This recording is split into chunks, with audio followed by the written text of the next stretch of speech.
I think this standard is amazing for helping to develop inclusive workplaces. Apart from the technical information that it includes about menstrual health and menopause, there's an approach, that runs through it of inclusive leadership, about helping people to be curious about individual experiences and encouraging a person-centred approach to an employee, which I think is vital.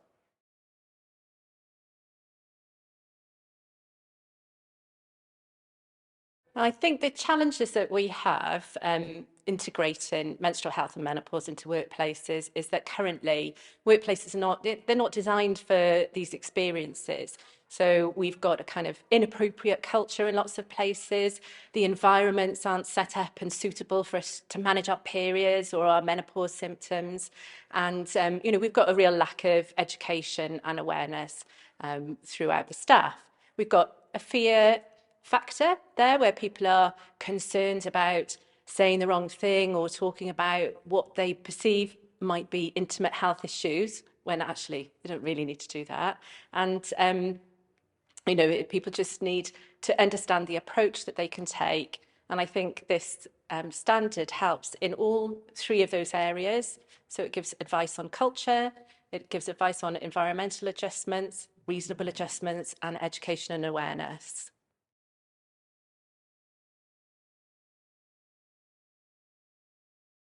Well, we've got a rising number of people being, or women specifically, being diagnosed as neurodivergent.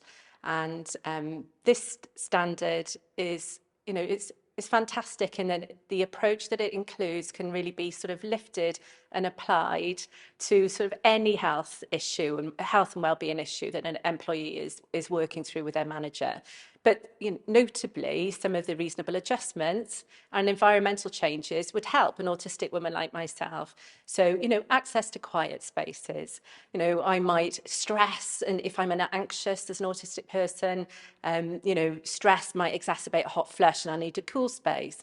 I might need to work from home on certain days. My executive function might be better later on in the morning. So, I might need some adjustments there.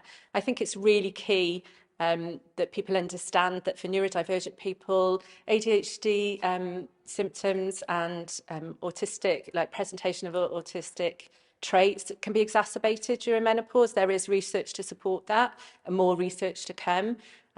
So, yeah, I think people will find that there's, just by including it in here, like opens the conversation, will allow us to talk more about this perspective of menopause experience.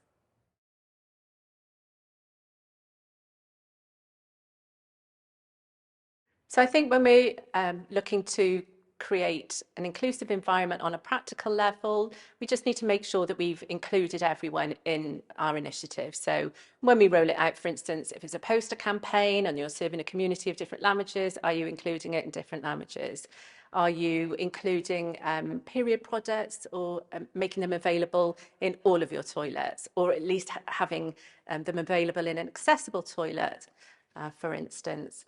I know that something that has been helpful to people is to have the options of, desk space, so hot desking, for instance, so people can have a choice of where they sit each day, maybe according to their needs that day. So they might need to sit by a window one day because their hot flushes are really bad, or they might need to sit near the toilet if they're experiencing heavy bleeding, or they might need to sit like nearer a quiet space of the office on another day.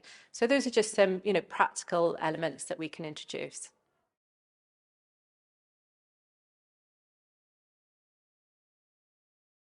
So this standard is going to be pivotal, I think, in people being able to have a reliable, evidence-based source of information that they know is being checked and challenged by experts, so they can utilise the information in it to help their managers openly and sensitively talk about menopause and menstrual health issues. There's a stigma associated with it because most portrayals in the workplace are quite negative about menstrual health and menopause. And I think we bring this back to kind of sensible guidance that's not sensationalist. And hopefully this will help to, minimise prejudice and stereotyping about menstrual health and menopause at work.